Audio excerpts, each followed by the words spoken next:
You're listening to the Packernet Podcast Network.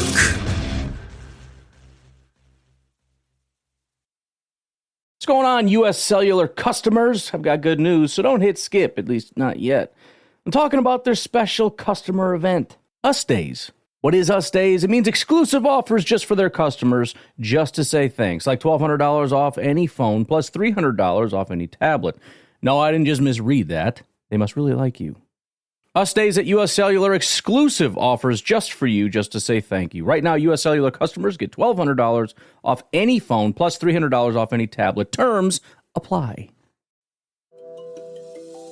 Things change, but Deer Park Natural Spring Water is a constant you can count on, bringing you the essence of home for 150 years and counting. Sourced from carefully selected springs, Deer Park Natural Spring Water has naturally occurring electrolytes for a crisp, refreshing taste.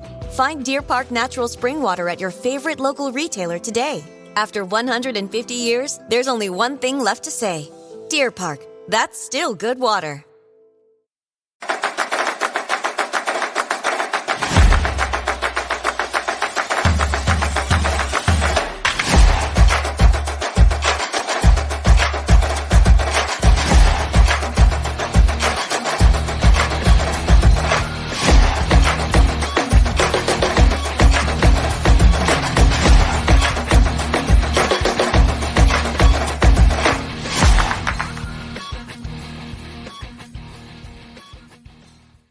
Hey, what's up, guys? Welcome into College Football Total Access. My name is Clayton. You can check us out on Packernet.com. Find me on Twitter at Packers_access. Email us, PackersTotalAccess@gmail.com. Text us, 865-658-5824. What we may start doing with it being a college football podcast is just mention in the text line.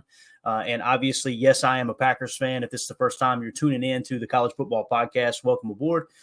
This is where we just kind of talk about what's going to be going on with college football this coming year, as well as how it may or may not pertain to the Green Bay Packers. However, got a lot of good feedback from people saying, hey, it's just a good college football podcast. So if you're just here because you're a college fan, it's a good way to get some of the national news, if you will, some of the recruiting updates, some of the players as far as how they grade out. Today, we're going to do a little PFF deep dive into some of the college football players and what they graded out last year, some of those that may or may not enter the NFL draft this year. So really appreciate everybody hanging out with us, and we'll just kind of dive into the content. I'm obviously flying solo here.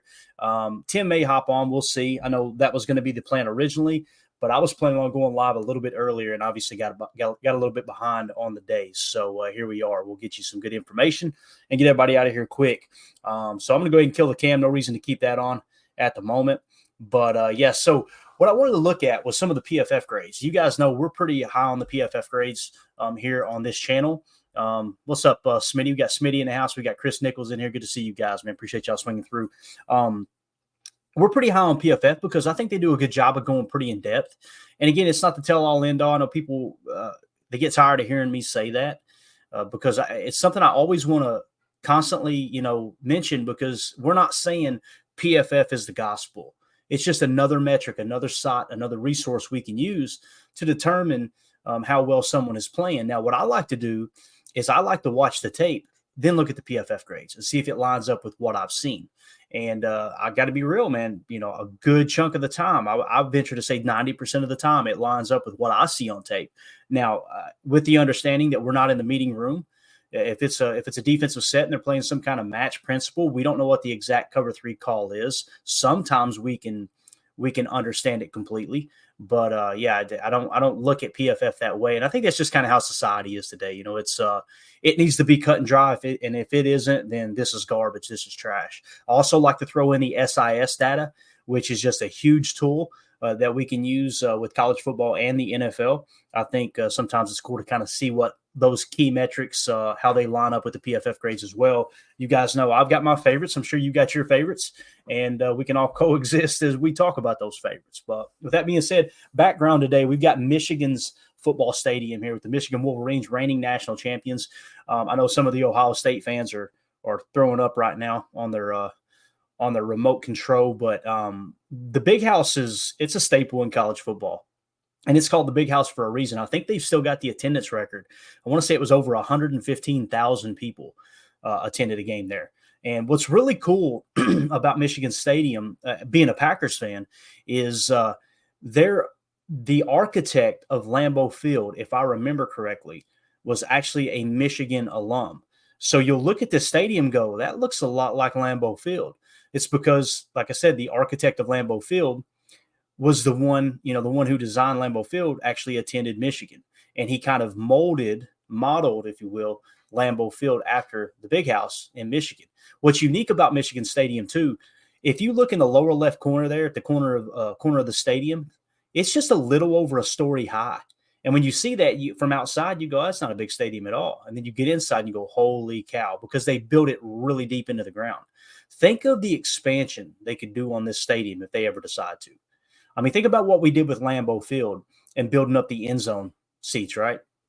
Imagine if they did that. Imagine if they just took the stands on up. You could take that stadium to 150,000 easy. Very easily. So pretty cool stadium. Again, just so we're going to continue to switch it up. One of the beautiful things about college football is obviously all the different stadiums across the country. You know, we talked about Appy State's stadium. We talked about UT, Tennessee down here in Knoxville.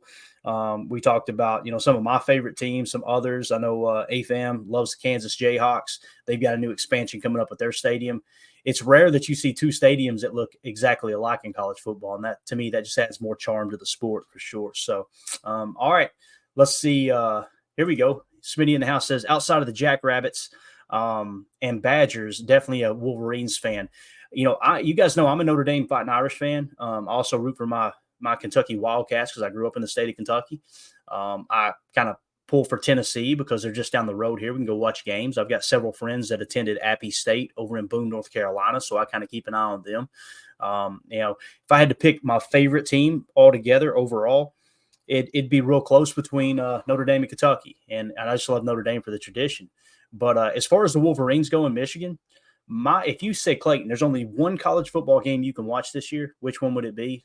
Hands down, Michigan-Ohio State's probably my favorite. I love watching that rivalry. And it's just always packed out, whether they're playing at the Horseshoe in Columbus or they're playing right here in Ann Arbor, Michigan. It's just such a fun game to watch on TV. There's nothing better than hitting a sports bar, ordering some wings, getting a couple cold beers, and just kicking back and watching Ohio State, Michigan in primetime. It's just a lot of fun. You talk about a rowdy bunch. So, it's cool that you also watch Michigan there too, man. So, all right, with that being said, let's go ahead and dive into the information. This was a cool article that I wanted to pull up. This is actually from PFF. And keep in mind that when articles are written on PFF, their data may not 100% back up what the article's saying. They've got writers over there. This is the way I understand it. And you guys correct me in the chat if I'm wrong. They've got writers over there that have their opinions, right? So if you were to look at who wrote this article, if we could find it, I don't even see a name attached at the moment. But typically what happens is they'll put a list together. Here's my top 10 at this, or here's who I think the best quarterbacks in the upcoming draft are, or the best running backs. People see that and go, man, PFF are morons. That might just be that person's opinion who's writing for PFF. So you got to kind of differentiate the articles from the data. And that's what I try to do. But this is a pretty cool article. It's just talking about quarterbacks. And you guys know quarterback is the most important position in football at all levels, whether it's college or the pros. The article says, quarterback's the most important position in football and arguably the most important in all of team sports. It's incredibly hard to win in college football or the NFL without a capable player under center. It's also important to have options behind the starter in case they struggle or get injured. With that in mind, here are the 10 best quarterbacks rooms in college football entering the 2024 season.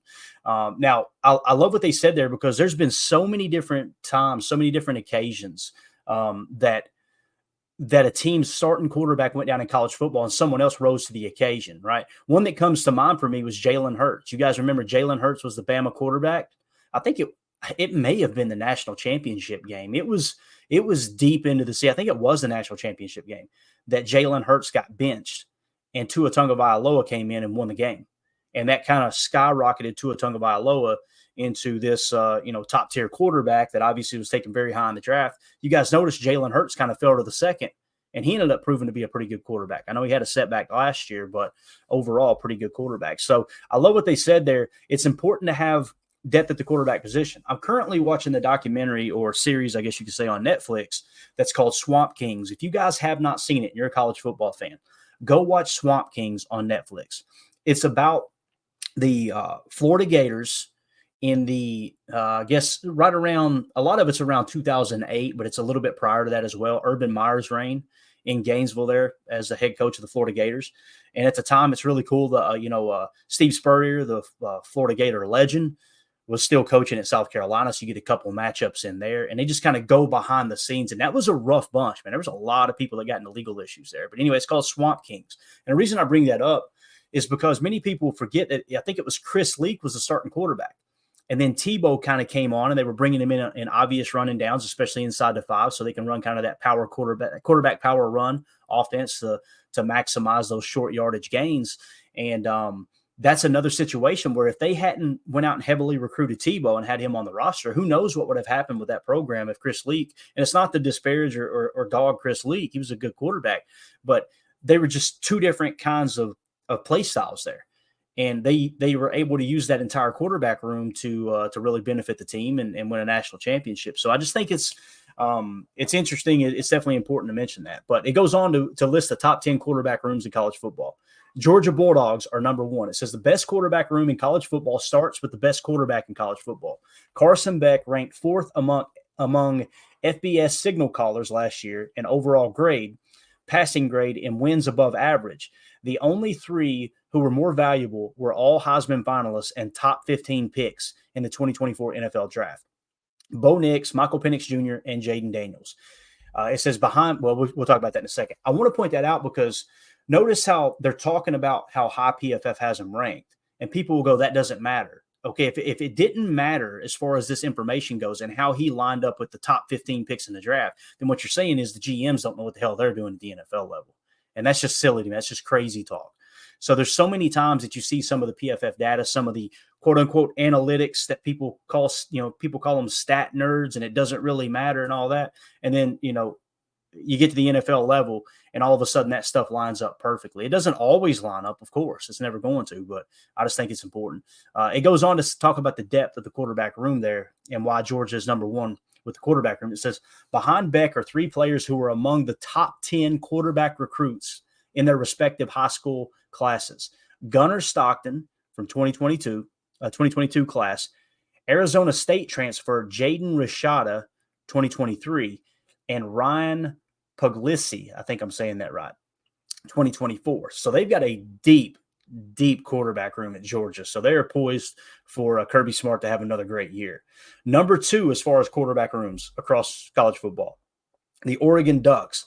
Even after losing a first-round quarterback in Bo Nix, Oregon still places highly on that list due to a couple of additions via the transfer portal. You're going to hear us talk about the transfer portal all year long. And the reason being is because it's a way for a team to restock so quickly. And I'm telling you, you better embrace it because it's not going anywhere. If anything, it's only going to amp up. Now, I don't know how it can amp up any more because they can literally transfer and play on that team that season, but it's not going anywhere with this new NIL agreement, and that's going to continue to change as well, how these players are going to get paid to go to universities. It's the absolute wild, wild west. There's no doubt about it. Let's see here. It says, goes on to say, lost my spot there. Dylan Gabriel comes to Eugene from Oklahoma. So he transferred over from Oklahoma, is my number 2 quarterback in college football. His 91.9 grade this past season trailed only Jaden Daniels and Nix amongst signal callers. Dante Moore, notice they didn't mention Caleb Williams. Everybody's acting like Caleb Williams is just a slam dunk this year, and he's just going to take the Bears to all-time, all new heights. That could very well be the case. We've seen his talent in the past, but the reality is he had a bad year last year. When I say bad, it's comparatively speaking to the top quarterbacks in college football and really comparatively speaking to his best year, which I think was the year before when he won the Heisman.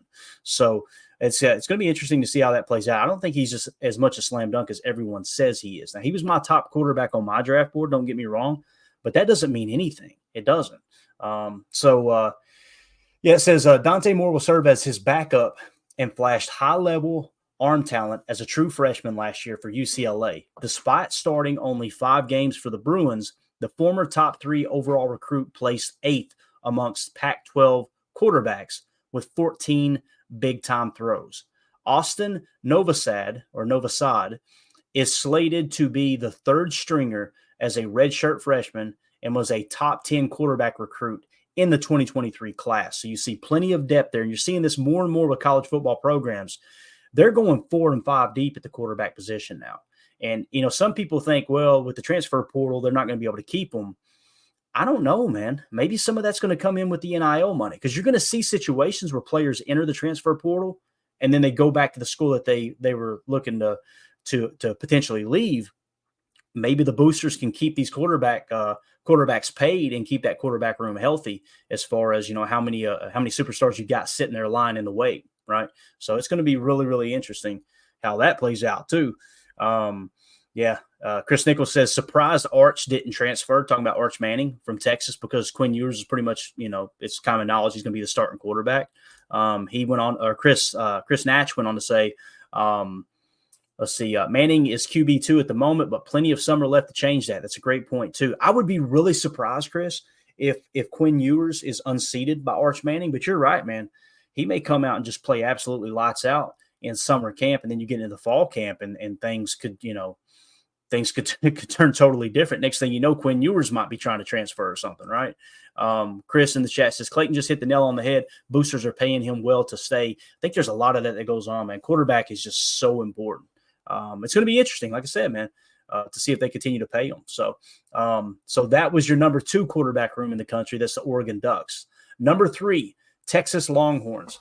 After leading the Longhorns, look at you segueing, Chris. The 2 Chris's in the chat absolutely crushing it here with the segue. Appreciate y'all. It says, after leading the Longhorns to the college football playoff and their first Big 12 title since 2009. I didn't know that.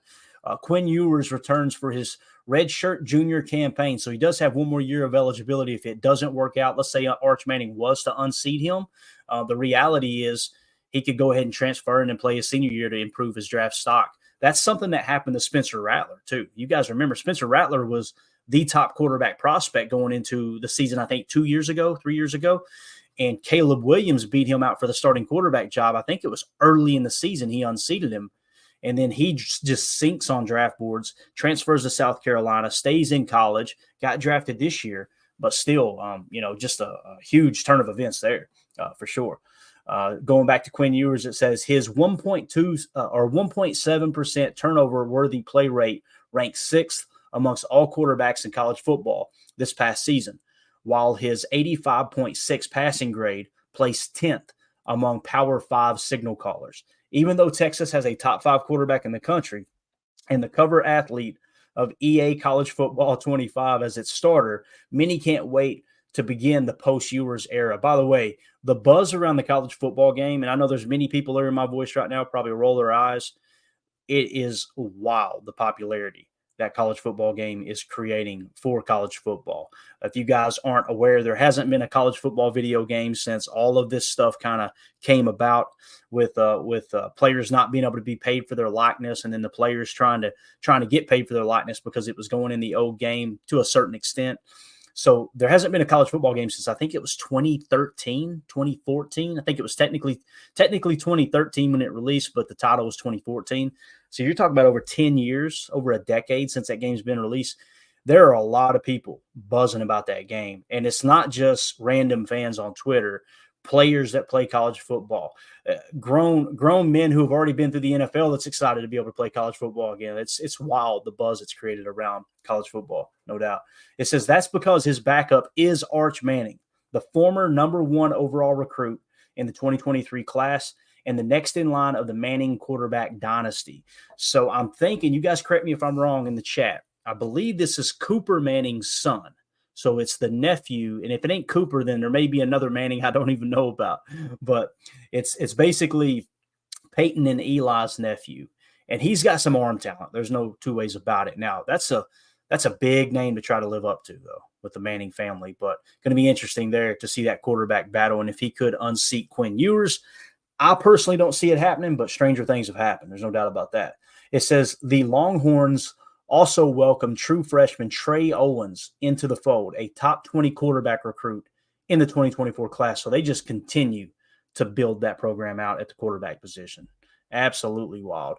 All right, let's see what else we got here in the chat real quick. Chris Natch says, boosters will pay a player to be the face of the program, and right now Arch Manning pedigree is the face. You want to be that face and name to lead your program. Chris went on to say, Ewers, I have no doubt will transfer due to his talent and should if he gets unseated. I completely agree. He would get a job somewhere else. He may be the highest NIL paid player that enters the portal if for some reason he were to have to transfer. Chris also says, yes, the authentic Manning brother or the unathletic Manning brother Cooper.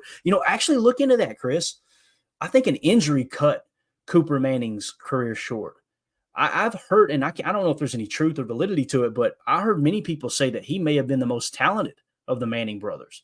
And some kind of injury or some kind of, I probably shouldn't say this. I don't know exactly what the situation was. I want to say it was like something neurologically. Maybe it was like a disease or something. Maybe it was something that kind of attacked his system that caused his football career to kind of be cut short. There you go. Yeah. Chris Nichols says Cooper was a great receiver. I was thinking he was the best at something. So maybe he was the most athletic of the Manning family. And Chris Nichols went on to say neck injury, I believe. What's going on, U.S. Cellular customers? I've got good news, so don't hit skip, at least not yet. I'm talking about their special customer event, Us Days. What is Us Days? It means exclusive offers just for their customers, just to say thanks, like $1,200 off any phone, plus $300 off any tablet. No, I didn't just misread that. They must really like you. Us Days at U.S. Cellular, exclusive offers just for you, just to say thank you. Right now, U.S. Cellular customers get $1,200 off any phone, plus $300 off any tablet. Terms apply. Passion, drive, and patience. The formula for winning championships is also what keeps your ride or die alive. eBay Motors has everything you need to maintain your vehicle and level it up to peak performance. Superchargers, roof racks, exhaust kits, LED headlights, and more. Whether you're into speed, power, or style, eBay Motors has you covered. With over 122 million parts for your number one ride or die, you'll always find exactly what you're looking for. And with eBay Guaranteed Fit, your part is guaranteed to fit your ride every time or your money back. Because with eBay Motors, you're burning rubber, not cash. With the parts you need at the prices you want, it's easy to make your car the MVP and bring home huge wins. Keep your ride or die alive at ebaymotors.com. Eligible items only, exclusions apply. This episode is brought to you by State Farm. You might say all kinds of stuff when things go wrong, but these are the words you really need to remember. Like a good neighbor, State Farm is there. They've got options to fit your unique insurance needs, meaning you can talk to your agent to choose the coverage you need, have coverage options to protect the things you value most, file a claim right on the State Farm mobile app, and even reach a real person when you need to talk to someone. Like a good neighbor, State Farm is there. Things change, but Deer Park Natural Spring Water is a constant you can count on, bringing you the essence of home for 150 years and counting. Sourced from carefully selected springs, Deer Park Natural Spring Water has naturally occurring electrolytes for a crisp, refreshing taste. Find Deer Park Natural Spring Water at your favorite local retailer today. After 150 years, there's only one thing left to say. Deer Park, that's still good water. So that could have been it too. I know it was something to do with nerves, neurological, something like that. So definitely check it out because again, he's a funny dude in the commercials. There's no doubt about that, man. He knew how to take that Manning name and maximize the brand. That's for sure. I really like all the Manning brothers. I think they're great. I think Peyton Manning has done so much for the game of football. Eli too. But Peyton is bringing us content we want to see with Omaha Productions. And obviously the Monday Night Manning cast is just phenomenal too. So let's move on to the number 4 quarterback room when it comes to college football. You got the Ohio State Buckeyes. While the Buckeyes don't have a proven star under center like the schools above them or even directly below them, on this list, they're certainly not lacking intriguing options. Will Howard transferred in from Kansas State and is projected to be Ohio State's new starter. His 5% big-time throw rate since 2022 ranks 5th among Big 12 quarterbacks, and he is 3rd in that same group with 12 rushing touchdowns over that span. So it sounds like Will Howard is going to lead the Ohio State Buckeyes as it sits right now. It says the players behind him on the depth chart are unproven but very talented. Devin Brown is entering his third year with the program and was a 5-star recruit in the 2022 class. Julian Sayin, or Sayin, I'm sure, I'm assuming it's Sayin. Hopefully I'm saying that right, no pun intended, is another former 5-star recruit, placing second among quarterbacks and 8th overall in the 2024 cycle. Like Sayin, Aaron Nolan, is his name really Aaron Nolan? Aaron Nolan is also an incoming true freshman who is a top 5 quarterback recruit in 2024. Lincoln Kienholz, I think that's how you say it, or Kienholz, rounds out the room and was one of the 15 best quarterback recruits in the 2023 class. So Ohio State's got a lot of options there. It sounds like a lot of unique quarterbacks too, with some of that athletic ability. So going to be interesting to see how that shakes out. Number 5, Alabama Crimson Tide. Alabama might be losing the greatest coach of all time, Nick Saban. I agree with that, by the way. But the team still returns a top 5 quarterback in college football. Jalen Milroe is a big play waiting to happen with his elite tools. The redshirt sophomore ranked second in the nation with a 9.2% big-time throw rate. That is insane in 2023. And his 35 runs of 10-plus yards were the 4th most among FBS quarterbacks. Milroe's 96.9 passing grade on deep throws trailed only Heisman Trophy winner Jaden Daniels as well. So you guys know, if you listen to me on this pod at the short time that this college football pod has been around, I love Jalen Milroe. I love his spirit, just how he carries himself. He seems like the best teammate. He seems like a great leader. Like they said, he's absolutely deadly with the deep throws. He could run the football as well. I think Jalen Milroe's got a bright future ahead of him. I'm really excited to see what he can do this year and potentially step in to the NFL ranks there as well. So really going to be cool to see what he can do this year. And listen, with the new head coach down there in Alabama, God, his name is Kalen DeBoer. It's always tries to slip my mind. Kalen DeBoer come over from Washington. Kalen DeBoer had the Washington Huskies in the national championship as the number 2 ranked team in the country. Guys, he's done a lot. He did a lot more with a lot less, in my opinion. When I just saying globally at a program, because when you could take Washington to the number 2 team in the country, and now you're stepping into Alabama, oh, by the way, where Nick Saban's still helping with recruiting and all of, I don't think there's a better hire that the Alabama Crimson Tide could have made to try to replace Nick Saban. Again, I'm not saying he's Nick Saban. I'm just saying I think that they got the right guy for the job as far as projection goes and what he's done in the past and how it may project in the future. So him with Jalen Milroe is going to be a lot of fun, man. All right. It also says Ty Simpson will once again serve as his backup, impressing in that role with an 83.5 grade and on 93 snaps last year. He was also a 5-star recruit and the second-ranked quarterback in the 2022 class. The Crimson Tide also have a pair of quarterbacks from the 2023 class who were top 20 recruits at the position in Dylan Lonergan and Washington transfer Austin Mack. So plenty of depth there at the Alabama quarterback spot there, quarterback room, if you will. Number 6, the Ole Miss Rebels. And I apologize, guys, if you hear the dogs bark. I'm on puppy duty today. Give me just a second. We have one dreaming over here laying in the recliner. She thinks she owns the place, man. Like I said, if they go crazy barking, there's nothing I can do about it. I apologize. Those of you who got dogs, you feel my pain. You know what's up. So number 6, the Ole Miss Rebels. Ole Miss is very interesting. Lane Kiffin is just he's a dog. You either love Lane Kiffin or you hate him. I used to hate him, the way he carried himself. Now I've kind of grown to respect him and what he does. As an offensive-minded coach. You guys know his father was the great Monty Kiffin, who ran the Tampa 2 defense in Tampa Bay forever, and really maximized the Tampa 2 defense that was created. I don't want to say it was created by Tony Dungy. We don't know behind the scenes who created the whole thing, but Monty Kiffin was a staple in that defense. Well, his son Lane, an excellent offensive mind. He's been at several different big name programs, and he's really got the offense cranking in Ole Miss. And it begins and ends with the recruiting. When you look at the recruiting classes, he's always got a couple quarterbacks and a couple wide receivers that are just at the top of the list. So he's kind of building around that air attack for sure. But Ole Miss Rebels, it says Jackson Dart is back for his third season as Ole Miss starting signal caller after enjoying a career year in 2023. His 91.2 grade last season tied for sixth among all quarterbacks with Michael Penix Jr. Dart is my number 6 quarterback in the nation entering next year. Walker Howard appears to be the heir apparent and was a top 50 recruit in 2022 class.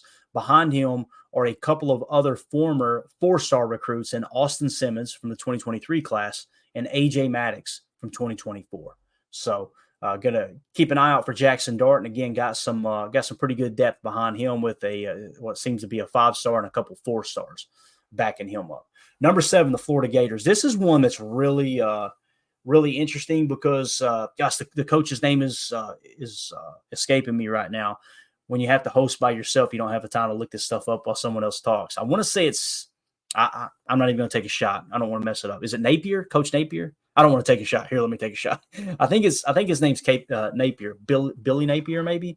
But he's involved in a lawsuit right now, if I understood correctly, with some kind of NIL fall through with a prospect. And you're going to get more of that as NIL just goes absolutely rampant through college football. But he's gotten dogged a lot. They've underperformed in most people's eyes. I guarantee you he's underperformed in many of the Gainesville, Florida residents' eyes. But I'm seeing his name in the Florida Gators mentioned a little bit more in recruiting. It looks like they're really starting to stack some success in recruiting classes.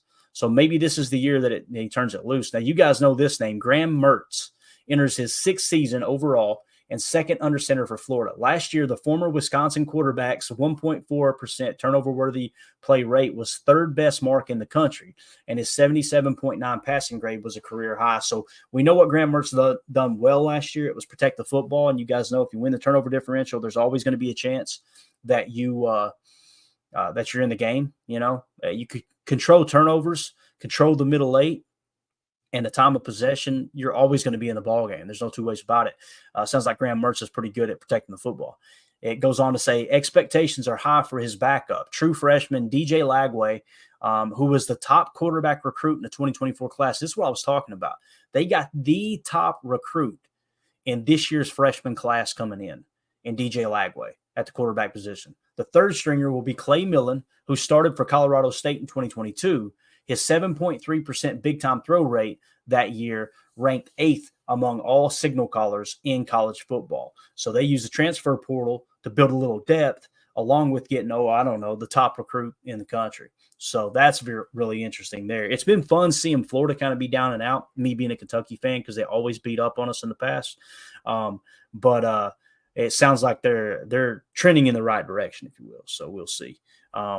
All right, number 8, Notre Dame Fighting Irish. For the second straight season, Notre Dame will be starting an ACC transfer under center.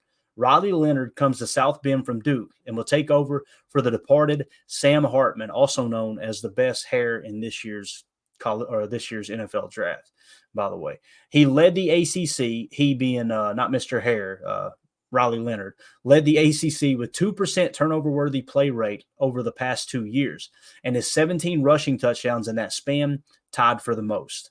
So, obviously, Riley Leonard comes over to Notre Dame. He's on all the magazine covers, Blue and Gold, who's a part of On3's, specific team school coverage, if you will. He's on the cover there, and I believe the title says High Stakes. Because it really is. It's like, okay, is this guy going to get them over the hump? Are they finally going to compete for a national title? Seems like they start strong or they finish strong, and there's always a hiccup during the season that never left them in a position since the Manti Te'o days of them actually being in a running for the national title when the season ends. So I think this year there's a pretty good shot that they could at least be one of those top 12 that kind of qualify for the playoffs and be able to go on a little bit of a run. It's all going to come down to Riley Leonard, who many people have a lot of hope for him. Now, the other thing with Riley Leonard, though, that's really interesting, he's got an ankle injury. And there's many people that think, no, he's going to be ready for the season, no problem. There's others that are going, I don't know. And then, of course, Tyler Buchner, if you guys don't know who he was, I want to say he was a top 5 quarterback recruit when he came out of high school. He signed with Notre Dame, ended up transferring. I think he went to Alabama when the OC left Notre Dame and went to Alabama. And then he last year was a part of I think he transferred back to Notre Dame. he was a player on the lacrosse team in Notre Dame that actually just won the national championship in lacrosse. Well, it was just announced just a couple of days ago that Buckner is now going to be a walk-on football player again, and many people were saying he's going to play wide receiver. Now, I'm not trying to suggest that Riley Leonard's injury might be, hey, look, they're going to try to bring Buckner back in to compete for quarterback. I don't think that's the case at all. I think Buckner just loves Notre Dame. He wants to be a part of that program. So probably going to be playing receiver. That was just really interesting that, hey, we don't know if Riley Leonard is going to be completely healthy come week 1 of the college football season. Oh, and by the way, this guy who was one of our favorite recruits in the past just won a national title with the lacrosse team. He's going to play wide receiver. That's just, I don't know. Maybe I'm reading too much into it. Maybe I need to cue up our Jacob conspiracy music, but that's really, really interesting to me for sure. So it goes on to say redshirt sophomore Steve Angeli will be his backup and impressed in that role last year. Posted a 79.3 passing grade on 49 dropbacks. The Fighting Irish also have a couple of former 4-star recruits behind him in redshirt freshman Kenny Minchie and true freshman CJ Carr, the latter being the number 6 quarterback recruit in the 2024 cycle. So CJ Carr was the number 6 quarterback recruit in all of the nation in 2024, this freshman class coming in. So I know many people were excited to see if CJ Carr could come in and compete for a starting job. The point is, if Riley Leonard's completely healthy, he's going to be the starting quarterback, hands down. Now the question goes, do they redshirt CJ Carr, or do they let him kind of stay active, if you will, and maybe compete with Steve Angeli for the backup spot and even potentially the starting role if that ankle does have a problem? I feel really comfortable saying, though, if Riley Leonard is not healthy or at some point kind of gets banged up throughout this year of college football, he's probably not going to be or the Notre Dame Fighting Irish probably aren't going to be competing for a national title, because it's a pretty big drop-off, in my opinion, from a quarterback like Riley Leonard to a Steve Angeli or a true freshman in CJ Carr if he were to compete. So going to be interesting there too. Number 9 on the list in quarterback rooms, Penn State Nittany Lions. Drew Allar might be the most disrespected quarterback in college football, often receiving the blame for the offensive struggles despite regularly being hamstrung by his environment. Allar's 86.3 grade was a top 20 mark among FBS quarterbacks, and he ranked second to only Bo Nix in turnover-worthy play rate at 1.1%. He's one of the 10 best signal callers in the nation right now. Allar's backup, Bo Prabula, I hope I'm saying that correct, posted an impressive 79.8 PFF grade on 142 snaps last season. The Nittany Lions also added true freshman Ethan Grunkemeyer to their quarterback room, the number 9 quarterback recruit in the 2024 class. So they landed a top 10 quarterback from this previous class as well. And Drew Allar is set to be the starter there. So obviously his turnover-worthy play rate, pretty impressive there at 1.1%. Protect the ball, got a good chance. Or as Matt LaFleur says, you win the ball, you win the game, right? That's both on offense and defense. So first and foremost, you got to protect the football. All right, and the final one on the list is the Missouri Tigers.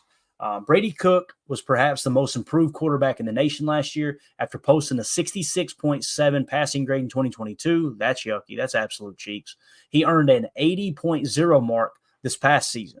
He also ranks 9th among Power 5 signal callers over the past 2 years with 1,154 rushing yards. Cook is one of my top 10 quarterbacks in the nation heading into next year. So obviously a dual threat quarterback at 1,154 rushing yards. So that's really impressive. His backup, Drew Pine, you guys know Drew Pine was actually at Notre Dame, if I remember correctly. So he's now with the Missouri Tigers. Will be playing for his 3rd school in his mini season. So he's just hopping around. He played only 2 games for Arizona State in 2023 due to injuries, but was Notre Dame's starter the year before, earning a 72.0 passing grade. So obviously he's on his 3rd school and is in as many years, and Drew Pine will be the backup there for Missouri. So like I said, just wanted to kind of hit on those and show you guys the top 10 quarterback rooms across the country. Just to recap real quick. Number 1, the Georgia Bulldogs. Number 2, the Oregon Ducks. Number 3, the Texas Longhorns. Number 4, Ohio State Buckeyes. Number 5, the Alabama Crimson Tide. Number 6, the Ole Miss Rebels. Number 7, Florida Gators. Number 8, Notre Dame Fighting Irish. Number 9, Penn State Nittany Lions. And then number 10 is the Missouri Tigers. So pretty interesting stuff there. Now, we are at the 36-minute mark. Why don't we do this, man? Why don't we jump into a little bit of recruiting talk, if that's cool with you guys? And I apologize for neglecting the chat here, gang.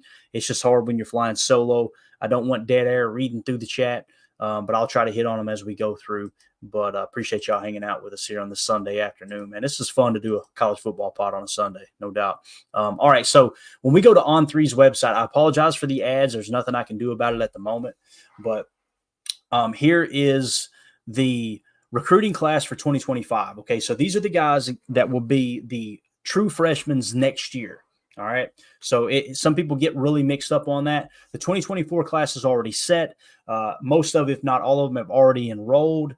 They're ready to go for this coming year, whether they redshirt or they potentially see playing time as a true freshman. Here is next year's freshman class is essentially how it works, okay? So the number 1 recruit in the country, and we got some of these that have commits and others that shows percentage chances of signing with that team, and they've got a pretty good predictor tool here that's pretty accurate when it comes to On3 and trying to predict where these guys are going to sign, okay? So, yeah, we got a little growling back here now. Oh, just say, yeah, one's getting too close to the other. There's about to be a fight in here. I apologize. All right, so the number 1 ranked recruit in the country, Bryce Underwood, and he's from Bellevue. I think that's Michigan. Quarterback too. So the top recruit in the country for the 2025 class as it sits right now with a grade of 99.08 is Bryce Underwood, quarterback, 6'4", 214. That man is built like a pro quarterback, no doubt about it. He has committed to LSU. So Brian Kelly obviously continuing to recruit well as he goes to LSU. First and foremost, focusing on quarterback. So he's got the top recruit and the top quarterback in the country already committed. Now, listen, that could change. You guys know they could change their mind. If they're not enrolled, there's still plenty of time to change schools. But as it sits right now, he is signed with LSU. The number 2 recruit in 2025's recruitment class there is David Sanders Jr. from Providence Day School in Charlotte, North Carolina. He's an offensive tackle, 6'5", 276 pounds. He's the second-ranked player, obviously the first-ranked at the tackle position, and also the top-ranked prospect in the state of North Carolina coming out of Charlotte. He is 23% going to Georgia, 17% Ohio State. I'm sure there's some other schools as well, but just want to mention that if you focus on that percentage over here to the right, kind of shows you who's in the lead. That's pretty neck and neck in my opinion. So he is nowhere near made his decision, it sounds like. So the top tackle in the country is leaning Georgia right now, just slightly over Ohio State is the way it seems.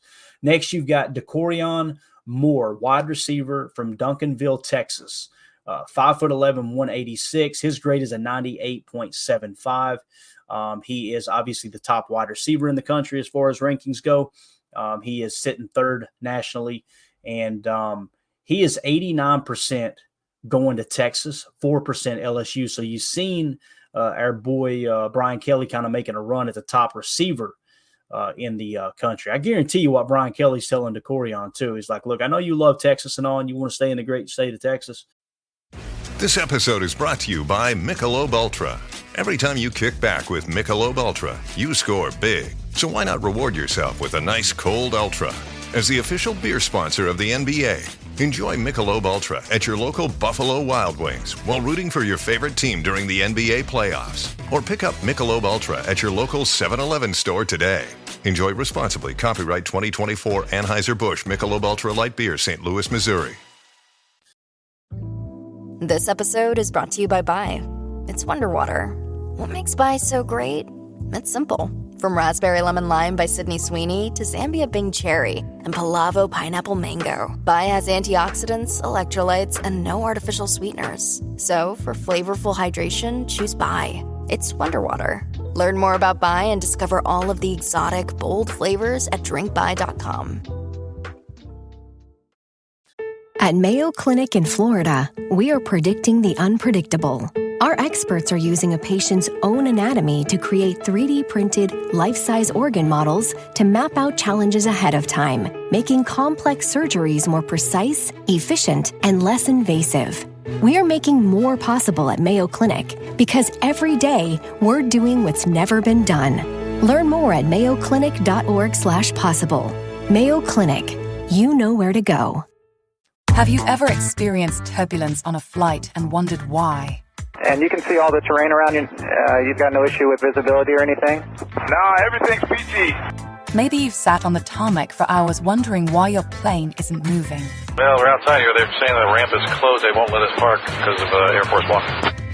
Listen in on the conversations between pilots and air traffic controllers on the Air Traffic Out of Control podcast.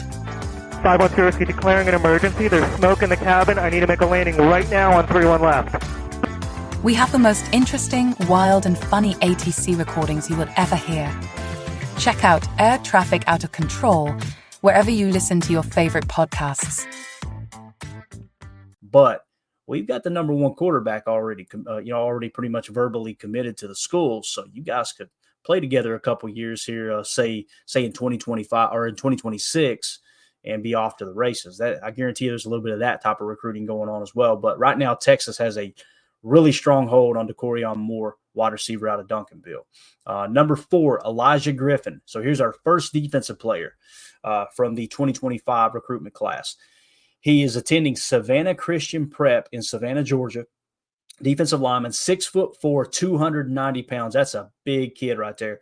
So obviously 4th best prospect in the country. He is 96% Georgia Bulldogs, 2% South Carolina Gamecocks. So good chance he's going to be signing with Georgia. Kirby Smart just continues to build those defenses strong. You see Elijah Griffin, you see the G next to his name that he's most likely will commit to Georgia when the time comes. Kind of makes you think, Zagudi already got his eyes on him in Green Bay, because we definitely love our Georgia Bulldog defenders. There's no doubt about that. Number 5, you get the second defensive player in the recruitment class here in 2025, and that is Devin Sanchez from North Shore, which is in Houston, Texas. Cornerback, 6'2", 180 pounds. He has pretty much verbally committed to Ohio State. So it could be a huge signing there if they get him to completely sign and enroll in Ohio State. They're getting the top cornerback in the draft. Again, 6'2" is just solid, man. Next is another cornerback. He's the number 6 prospect in the country. That's DJ Pickett. He is from Zafira Hills. That's really hard to say, in Florida. Cornerback, 6'4", 179 pounds. So very, very thin, but man, with that height, you put 10, 15 pounds on that kid at 6'4" at the cornerback position. Good luck dropping a ball in the bucket on him, man. So it's a neck and neck race for him, for DJ Pickett, between the University of Miami in Florida and LSU. So Brian Kelly really putting on a show here, going after some of the top recruits in the country. Miami is in the lead there at 19%, and LSU in the predictor model is sitting at 16%. So it is pretty neck and neck. So again, that is just that's a mountain of a cornerback at 6'4". That's wild. Number 7 recruit is Justice Terry, defensive lineman, 6'5", 275 pounds, out of Manchester, Georgia. It looks like he is verbally committed to USC. All right, so as it sits right now, it sounds like he has said, hey, I want to go to USC. We'll see if that changes. But USC landed an absolute monster at defensive line there. That's someone, too, at 6'5", 275. Anytime you see a defensive lineman above 6'4" and less than 280 pounds, you think, okay, put 10 pounds on him, you could put him in at D tackle. You shave 5 or 10 pounds off of him, throw him out on the edge, right? Probably a little bit of versatility there. But Justice Terry looking like an absolute dog out of Manchester, Georgia for sure. And you see USC there, and he goes, man, what happened, Kirby? And it's surprised Kirby Smart didn't go grab him. But obviously he's settled on USC as it sits right now. Number 8, you've got Naeem Alford. He's from Birmingham, Alabama. Went to Parker High, 6'1", 181 pounds at the cornerback position. And he is verbally committed, it looks like, to Ohio State. So check this out, man. Ohio State said, let's go out and get us some corners. Let's get us some dogs at corner. Devin Sanchez, the number 5 prospect in the country, right? And at 6'2", has pretty much said he wants to attend Ohio State. Then Naeem offered 6'1", 181 pounds at the cornerback position, also looking at going to Ohio State. So pretty much said that he's already committed there. Number 9 prospect in the country is Ty Hayward from Denton, Texas, going to Ryan High School, offensive tackle, 6'4", 297 pounds. He is 89% committed as far as the predictor model to Oklahoma Sooners, and Texas A&M is sitting at like 3%. So Oklahoma is really running away with that recruiting battle, and will probably look at getting Ty Hayward for sure. So that's how that sits. And we'll round it out here with the number 10 prospect in the country, and that is Julian Lewis from Carrollton, Georgia, 6 foot, 186, so a little bit undersized as far as height goes. He has now committed to USC. So you see USC, and they've got 2 top 10 prospects already committed to them. Granted, they're not enrolled, they're not signed yet, obviously, so we'll see if anyone else can come in and poach. I do like this. It actually mentions everyone's NIL value is listed as undisclosed until you get to Julian Lewis, and it says $1 million. So his NIL money looks like it's being reported at $1 million put in that kid's pocket to go to USC. Maybe that's how USC is getting some of these prospects away from the state of Georgia, right? Because obviously he's in Carrollton, Georgia, and then there was another one that went to USC. Yeah, Justice Terry we just talked about. I'd love to see what his NIL is. It's undisclosed right now, but he is getting poached out of Georgia as well. So Lincoln Riley's spending some time out there in the great state of Georgia trying to get some of these up and coming college players for sure. Yeah. So all right. Yeah, I like this. Somebody, I guess, dogging me for not going to the chat often. I'm assuming, I'm not sure, but I do like this. M. Smitty says, "Don't blame you, Clayton. Blame those lazy co-hosts." LOL. I'm not sure what we're blaming them for, but I agree. Anytime we get a chance to blame Tim, Jacob, or Emilio for anything, I'm on board with it. So, all right. So with that being said, we're going to get ready to wrap this thing up. Let's see what else Chris Natch says here. He says, with the 2 pickups this weekend so far, the Badgers are now 15th in the country. Not a big deal for some, but for this program with Fickle, they have been getting better talent for the past 2. I'll say that for the past 2 years, he goes on to say. I'll say this, man. Last year's recruiting class, the 2024 recruiting class, looked a little right? This year's looking strong, if I remember. Or I'm sorry, maybe it was 2023 and 2024. Let's take a look. We got a lot of Wisconsin fans in here. Let's go to 2023.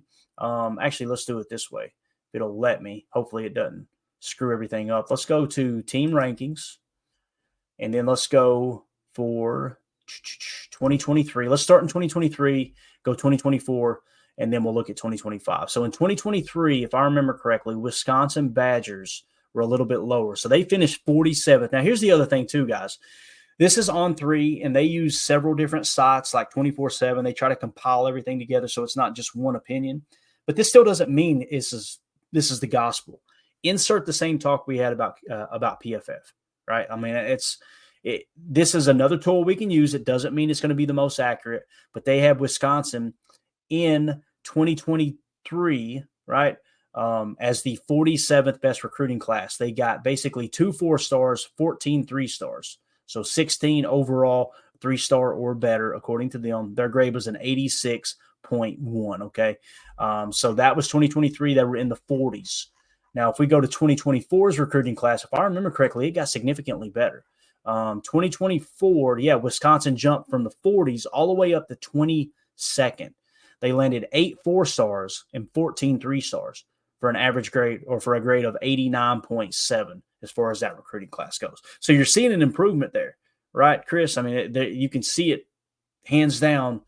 They had a better recruiting class according to On3's website in 2024, which would be the freshman class this year, rather than 2023, which would obviously be the sophomores. I don't know how many of those may or may not have transferred, but definitely made an improvement. So if we go back to 2025, and we'll wrap this thing up, let's see where Wisconsin's sitting in the 2025 class.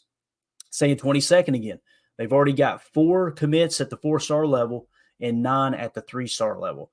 So a grade right now of 88.6 is I think that's the score that they gave them. Yeah, so that is correct. That's 4 stars and 3 stars. So so they're sitting right around where they finished the 2024 recruitment class.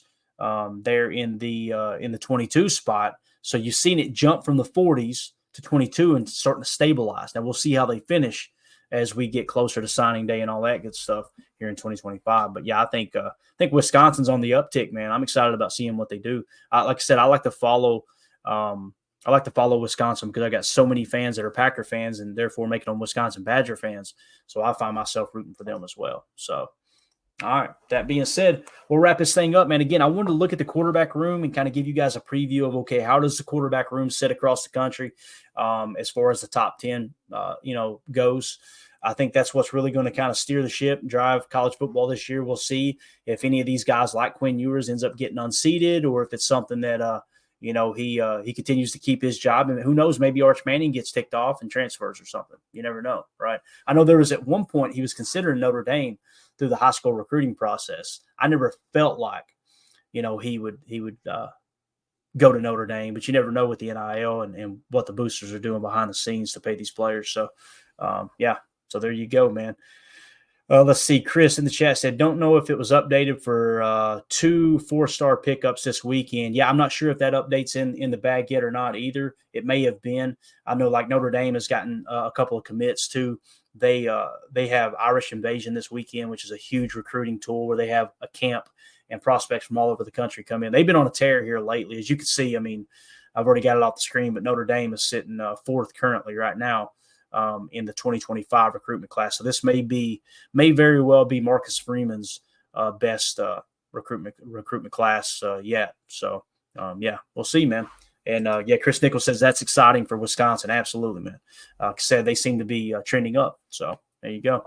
Chris says, thanks, Clayton. Great show. Appreciate it, man. A little bit hard when you're flying solo. Again, I could sit here with dead air and look some stuff up, but I just try to keep the dead air out because this is going out in podcast form as well. And we want to make sure that if they take the time to make us a part of their day, listening on the pod, we don't want it to sit with dead air. And obviously we got to try to explain everything on screen. So it makes sense there too. So, sorry about that, Chris. Chris said, Notre Dame took one of my favorites that picked Notre Dame over Wisconsin. I apologize for that, man. That's a beautiful thing about having multiple teams you pull for in college football. Sometimes you go, oh, we lost him. Oh, but my other team got it. There you go. So, but again, it's all going to feed into Packers Total Access and how it affects the Packers because we're all Packer fans here for sure. So, well, not everybody, but the majority. So, all right. With that being said, we're going to get out of here. Appreciate everybody hanging out. We will be back tonight for PTA Live at 7 Central. Man, we got a busy day. 3 shows today. We did a PTA this morning, Packers Total Access. We did, obviously, the college football podcast here, and then we're going to do another PTA at 7 p.m. Central Time. I think what we're going to do is dive into the tape on Week 10, do our Week 10 rewind tonight at 7 Central, 8 Eastern. But again, thank you guys for hanging out with us. For those of you listening on the pod, thank you for making us a part of your day. We really appreciate it. As always, let's go out and be the change we want to see in the world. And go Pack Go.